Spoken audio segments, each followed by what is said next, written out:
السلام عليكم ورحمة الله وبركاته، يا أهلا وسهلا. ازيكم يا بنات؟ عاملين ايه؟ يا رب تكونوا بخير. لو أول مرة تشوفيني أنا شيماء ودي قناتي، أتمنى تشتركي فيها وما تنسيش تاخدي جولة في القناة. إن شاء الله هتلاقي فيها ولو فكرة أو معلومة صغيرة هتفيدك. وما تنسيش كمان حبيبة قلبي اللايك الحلو من ايديكي. قناتنا لسه صغيرة وإن شاء الله تكبر معاكم وبيكم. بس قبل ما نبدأ اللهم صلي وسلم وبارك على سيدنا محمد.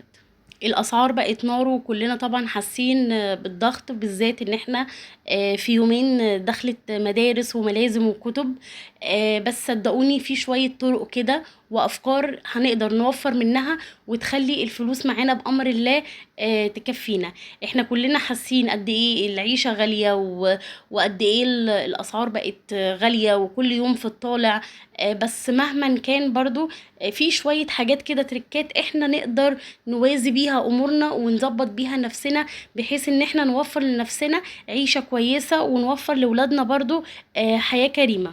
قبل ما اتكلم معاكم في اي حاجة حبيت اوريكم طريقة تخزين البامية اللي انا بصراحة ماشية عليها بقالي سنين وما بغيرهاش، وبتديني نتيجة بصراحة كويسة وبتقعد معايا من السنة للسنة، ما بيجرالهاش اي حاجة، وبيفضل لونها اخضر زي ما هو ما بيسودش. واللي ملحقش يخزن بامية يخلي باله ان هي خلاص يعني على 20/9 كده، 25/9 في اواخر شهر 9 هتبدأ بقى البامية ان هي تدود معانا وما بتبقاش كويسة. يعني هتدوخي عبال ما تنقيلك كيلو كده ولا 2 كيلو بامية نضيفة مش مدودة. فانتي معاكي يعني بالكتير قوي كده 10 ايام.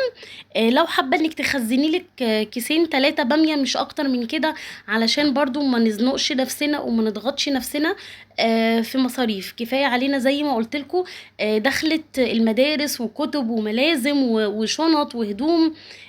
الوضع صعب بصراحة.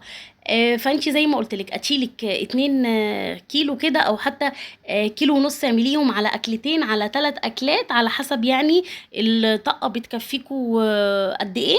وبجيب البامية وبحطها في المصفى وبغسلها تحت الحنفية عادي خالص، وبسيبها بعد كده تتصفى نص ساعة ساعة. روحي خلصي اي حاجة في ايديكي وبعدين على اخر اليوم تبقي ارجعي لها عادي مفيش مشكلة. وبعد كده ببدأ ان انا اقمعها من فوق ومن تحت. وفي ناس ما بتعرفش ايه فايدة تقميع البامية من تحت.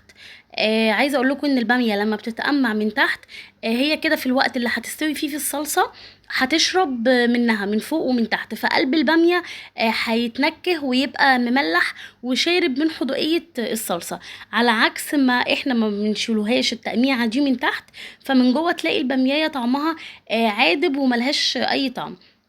وبحط حلة على النار ولما تغلي معايا المية اللي فيها بعصر فيها نص ليمونة، وبعد كده بنزل البامية والمية بتغلي. ما طولش عليها في المية جامد علشان ما تستويش مني بالزيادة وما تتهرش مني، ولما اجي اسويها تلحق تشرب من الصلصة زي ما قلتلكوا. يا دوبك بس بصوا انا عايزه اقول لكم انا شلتها من قبل ما المية تقلب اصلا. والليمون اللي انا بعصره دوت هو بيكون كمادة حافظة، بيخلي يعني عمر البامية تطول معايا شوية في الفريزر، وكمان بيقلل لي من المادة المخاطية اللي البامية بتنزلها. بصوا كده انا كنت شلتها في الفريزر يومين، لان دي انا ما كنتش جايباها للتخزين، انا كنت جايباها لغدوه في الاسبوع، فقلت هعملها من قبلها بيومين كده واخزنها معاكم واوريها لكم بعد ما اطلعها عامله ازاي. شايفين لونها اخضر عامل ازاي وحلو ومفرفطه كده في ايديا، اول ما بمسكها بس بايدي كده واضغط عليها حاجات بسيطه بتتفرفط معايا وبتبقى كل حبايه لوحدها. اهم حاجه اللون بتاعها يكون مخضر وحلو علشان ما تسودش معايا في قلب الصلصة. والبامية نوعين، في بامية تركي وبامية فلاحي. افضل في التخزين طبعا الفلاحي لان هي بتستحمل النار شوية، عكس البامية التركي بتتهرى بسرعة. حتى لو انت حطاها على النار كده وبتسويها وسهيتي عليها بس دقيقة كده ولا دقيقتين هتلاقيها اتهرت معاكي. انما الفلاحي دي بتستحمل الفريزر وبتستحمل كمان معايا التخزين. فانا بالنسبة لي بصراحة بحب اخزن الفلاحي. لو هستخدمها استخدام عادي النهاردة او بكرة مفيش مشكلة خلاص، انا ممكن اجيب التركي لو موجودة قدامي. نرجع بقى لموضوع الفيديو الاساسي اللي احنا كنا بنتكلم عليه اصلا، وهو ان ازاي انا ماشي اموري وازاي ابدا الم الدنيا معايا علشان اوفرها شويه. اول حاجه لازم تكوني عارفاها انتي الفلوس بتتصرف منك في ايه وبتروح فين. اجيب ورقه وقلم كده وابدا اكتب كل يوم انا بنزل اشتري حاجه، ببعت حد من الولاد يجيب لي حاجه، جاملت حد، ركبت توك توك، ركبت مواصلات كبيره وصغيره، اي حاجه بتطلعيها كده من البوك بتاعك ابدأي اكتبيها معاكي في الورقة دي. صدقيني هتلاقي في مصاريف كتير ملهاش اي لازمة انتي بتتفاجئي بيها. لما تيجي تنزلي سواء كان السوبر ماركت او تنزلي السوق، اشتري على قد اللي انتي محتاجاه، مش على قد ما بنلاقي الحاجة مثلا نازل عليها عرض او دي سعرها رخيص شوية، جنيه 2 جنيه. انتي هتفرحي بالجنيه وال2 جنيه دلوقتي، بس هتبصي تلاقي طب انا ما كنتش محتاجة الحاجة دي دلوقتي، طب انا اشتريتها ليه وجمدت فلوسي فيها ليه؟ فانا لما اجي اشتري على قد الحاجة اللي انا محتاجاها مش اكتر. ومن الحاجات برضو اللي بتوفر علينا شوية ان انا لما اجي اشتري اي حاجة اجرب ماركات ارخص شوية، اشوف يعني هل الجودة بتاعتها كويسة وقريبة للي انا متعودة عليها ولا لا. يعني انا واحدة من ضمن الناس الاول كنت بستخدم اريال وبرسيل، من قبل موضوع المقاطعة بصراحة لما سعرهم رفع بدأت اجيب اوكسي. مع الغلا والحاجات اسعارها زادت بدأت برضو انزل اجيب باهي، يعني احاول اجيب جودة معقولة بسعر برضو يكون مناسبني. ومش معنى كلامي ان انا اروح اجيب اي حاجة جودتها مش كويسة، انا كده برضو هيعتبر برمي فلوس على الارض. فهو التوفير بيبقى محتاج شوية تدبير. وكمان علشان اوفر شوية انا احاول اشتري الخضار والفاكهة في الموسم بتاعها، بتكون بالنسبة لي ارخص واوفر. ومن ضمن برضو افكار التوفير ان انا استخدم المتاح عندي، يعني لو عندي مكرونة استخدمها بدل ما انزل واشتري رز. عندي مثلا بزلة في الفريزر اطلعها واستخدمها بدل ما انزل برضو واشتري مثلا بامية. فاهميني؟ فكده بدل ما اصرف واشتري جديد لا انا اخلص اللي موجود عندي الاول.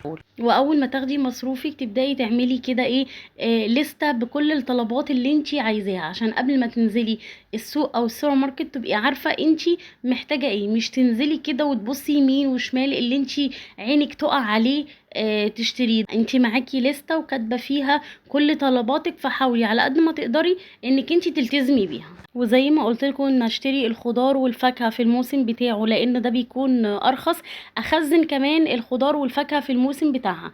ده هيوفر عليا فلوس، هيوفر عليا وقت، هيوفر عليا مجهود. وفي نفس الوقت برضو اشتري بكميات معقوله، ما اروحش اجيب 5 كيلو باميه و10 كيلو طماطم وزن نفسي، لا هما كيسين كده 3 من كل صنف خضار في الموسم اللي موجود بتاعه كده تمام زي الفل. احنا مش عايشين في صحراء يعني. ومن ضمن الافكار برضو اللي هي هتوفر علينا شوية التكاتك. انا بشوف ناس اقسم بالله ماشيين يعني 100 متر يروحوا راكبين توك توك ب10 جنيه. يعني ليه مشوار صغير وقريب اركب له توك توك ب10 جنيه؟ طب ما انا اتمشاها وهوفر على نفسي ال10 جنيه دي. والله انا مش بقطع بعيش حد، بس حرام ليه اركب شارع قد كده وادفع فيه مبلغ وانا اصلا يعني ممكن اتمشاها مفيش اي مشكلة. بصوا هي حاجات صغيرة وتبان ان هي بسيطة، بس على مدار الشهر ومصاريف الشهر هتحسبي لها هتلاقيها لا وفرت معاكي مبلغ انت ممكن تستخدميه وتشغليه في اي حاجة تانية يزق معاكي الدنيا ويساعد معاكي. وده مش بخل خالص والله، هو في فرق ما بين البخل والتوفير. التوفير دوت يعني ثقافة اعرف اصرف فين واوقف امتى. هقول لكم على مثال، يعني انا لو عايزين نخرج انا والولاد او نجيب اي حاجة حلوة ماشي، بس اوازن اموري اوفر من هنا شوية عشان اعرف ادي نفسي حتة الرفاهية الصغيرة دي من هنا. الموضوع كله محتاج موازنة ووعي. ومش معنى كلامي ان انا اضيق على نفسي او اضيق على ولادنا، لا انا بعيش بس بتفكير شوية بعقل شوية وذكاء شوية، واحاول على قد ما اقدر ان انا اخلي فلوسنا تكفينا. مش هقولكوا والله نوفر ونحوش لان ما بقاش فيه التحويش والتوفير بتاع زمان ده وبتاع اهالينا زمان، لا خلاص هو ما بقاش فيه متوفر والله الحمد لله، بس ان احنا نعيشه مستورين ونقدر نكفي حاجاتنا وحاجات ولادنا الاساسية من غير ما يحسوا ان في اي حاجة ناقصاهم. دي شوية افكار لو حاولتي كده على قد ما تقدري انك تطبقيهم وتاخدي بالك من مصاريفك قبل ما تنزلي تشتري اي حاجة، ان شاء الله هتفرق معاكم. ما تقلقيش انتي مش لوحدك والله، كل البيوت بتمر بنفس الظروف. عارفة الجملة دي لو قلتيها لنفسك صدقيني والله هتلاقي نفسك اكن همك كده اتشال من عليكي، تحسي انك اطمنتي. الحمد لله انا مش لوحدي، البيوت كلها على كده. ومش عايزاكي تشيلي المسؤولية كلها ولا الضغط كله يبقى عليكي. يعني هو التوفير دوت مش شغل ست البيت بس، لأ، احنا لازم كلنا نتشارك ونفهم الولاد حتى ونعلمهم عشان يكون أسلوب حياة بعد كده. يعني مثلا الولاد يتعلموا يطفوا النور وراهم، باباكو مثلا ما يطلبش أكل جاهز من بره كتير. كده الحمل هيتوزع علينا كلنا، وكل واحد هيعرف ان هو ليه دور. وفي مصاريف طبعا مش بتتكرر معانا كل يوم، زي مثلا دخلة المدارس والأعياد. فدي انتي لازم تكوني عاملة حسابها من قبليها بفترة. سواء كان بقى هتجيبي حصالة وتحطي فيها كل يوم مبلغ، او هتدخلي جمعية مع اي حد انتي واثقة فيه، اخواتك او جيرانك، وتقبضيها في الوقت اللي انتي محتاجاه فيها. دوت هيقلل الضغط على الميزانية بتاعتك. وبدل ما اتحمل مرة واحدة مبلغ كبير، لأ، انا كده هبقى موزعاه على مدار الشهور كلها. هتلاقي حاجة غالية عليكي ما تتحرجيش ان انتي ما تجيبهاش، لا يعني على طول من غير اي تفكير استبدليها. يعني انا مثلا الشهر ده انا قلت خلاص مش هجيب اي منظفات شركات خالص عشان الم الدنيا معايا. وجبت فعلا صابون سائل والله اللتر ب10 جنيه. وحلو، لو كنت ركزتوا معايا في الفيديو كنتوا هتشوفوا قد ايه رغوته حلوة وعالية. مش هجيب كمان صابون وش الواحدة كل اسبوع ب15 جنيه، ولا هجيب كمان الهاند ووش بتاع الشركات ده ب75 جنيه. لا، انا هجيب لتر هاند ووش سائل ب20 جنيه. هيقضي معايا على الاقل ان شاء الله 3 اسابيع، بدل ما اروح واجيب كل اسبوع صابونة ب15 جنيه.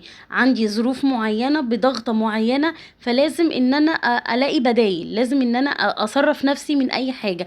مفيش فلوس دخل زيادة، فاحاول ادور على بديل ارخص شوية يمشيلي البيت ويوفر لي برضو شوية فلوس. مش عايزة اطول عليكم الفيديو اكتر من كده، بس جربي كده فكرة ولا فكرتين في اسبوع او 10 ايام من اللي قلتلك عليهم. وان شاء الله هتحسي بيهم، وهتحسي ان فعلا الموضوع فرق معاكم. يا رب يكون الفيديو عجبكم واستفدتوا منه ولو بأي حاجة صغيرة.